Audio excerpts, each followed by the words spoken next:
Myanmar में तख्ता पलट के बाद लोगों का सैन्य सरकार के खिलाफ प्रदर्शन जारी है। सैकड़ों छात्र और शिक्षक शुक्रवार को म्यांमार की सड़कों पर उतरे और उन्होंने सैन्य सरकार से मांग की कि चुने हुए राजनेताओं को हाथों में फिर से सत्ता सौंपी जाए। तख्ता पलट के बाद देश के कई हिस्सों में जोरदार प्रदर्शन हो रहा है, यहाँ तक राजधानी यंगून में भी।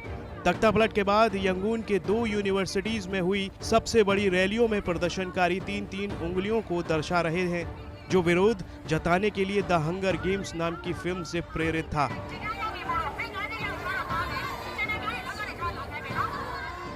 इस अंदाज में म्यांमार के पड़ोसी देश थाईलैंड में भी सरकार विरोधी प्रदर्शनकारियों ने प्रदर्शन किया था। वे लॉन्ग लिव मदर सू का नारा लगा रहे थे। मदर सू के जरिए अपदस्थ नेता आंग सान सू का जिक्र किया जा रहा था, जिन्हें हिरासत में ले लिया गया है। इसके अलावा हम सैन्य तानाशाही नहीं चाहते के नारे भी लगाए गए। यंगून यूनिवर्सिटी ऑफ एजुकेशन में एक विरोध प्रदर्शन के दौरान एक लेक्चरर ने सेना के खिलाफ बोलते हुए कहा कि हम उनका साथ कभी नहीं देंगे। हम चाहते हैं कि इस तरह की सरकार जल्द से जल्द खत्म हो। गतिरोध उस समय से बढ़ता जा रहा है जब सेना ने ऐलान किया कि वो साल भर के लिए सत्ता ग्रहण करने जा रही है। हालांकि उसका ये ऐलान इस दक्षिण पूर्व एशियाई देश के लिए बेहद चौंकाने वाला रहा, क्योंकि दशकों तक सैन्य शासन के बाद लोकतंत्र की बहाली हो रही थी।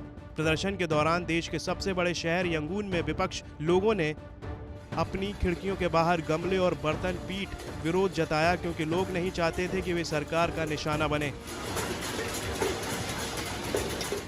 हालांकि अब छात्रों और चिकित्सा कर्मियों समेत बड़ी संख्या में लोग सड़कों पर उतरने लगे हैं। इनमें से कुछ तो काम करने से इनकार कर रहे हैं। दूसरी ओर म्यांमार में सेना द्वारा किए गए तख्ता पलट के बाद दुनिया भर से कड़ी प्रतिक्रिया आ रही है। अमेरिका ने भी म्यांमार सैन्य शासन से कहा है कि हिरासत में लिए गए नेताओं को तत्काल रिहा कर दिया जाए। अमेरिका ने कहा कि आंग सान सू की को तुरंत रिहा कर दिया जाए, वरना अमेरिका की ओर से प्रतिक्रिया के लिए तैयार रहें। म्यांमार में ज्यादातर लोगों के लिए इंटरनेट पर जानकारी हासिल करने के लिए फेसबुक एक अहम माध्यम है, जहां राज्य द्वारा कानूनी कार्रवाई की धमकियों के कारण पारंपरिक मीडिया को राज्य नियंत्रित या सेल्फ सेंसर कर दिया जाता है। हिरासत में अब राजनेता विन हैटिन को भी ले लिया गया है, जो आंग सान सू की के national league for democracy party के वरिष्ठ सदस्य हैं। यंगून यूनिवर्सिटी ऑफ एजुकेशन में करीब 200 लोग विरोध प्रदर्शन में शामिल हुए और इसी तरह शहर की ड्रैगन यूनिवर्सिटी में करीब इतने ही लोगों की संख्या में लोग कागज पर प्रिंट किए हुए लाल फीते को लेकर प्रदर्शन कर रहे थे।